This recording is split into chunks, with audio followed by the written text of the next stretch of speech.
All right, let's talk about the control ring on the Canon RF-24mm lens.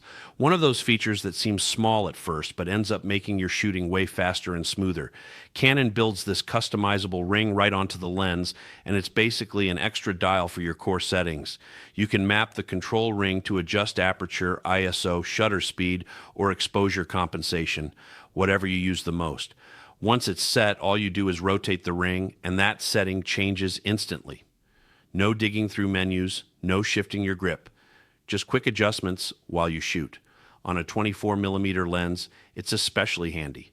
Shooting landscapes and need to stop down fast? Spin the ring. Doing street photography and want quick exposure control? Spin the ring. Filming video and want to smoothly change your ISO or aperture?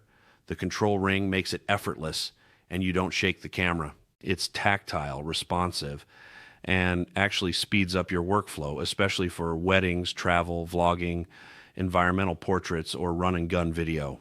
So who benefits the most? Hybrid shooters, filmmakers, travelers, and anyone who wants faster access to their exposure settings while keeping their eyes on the scene. Thanks for watching, and don't forget to subscribe to the channel for more camera gear videos.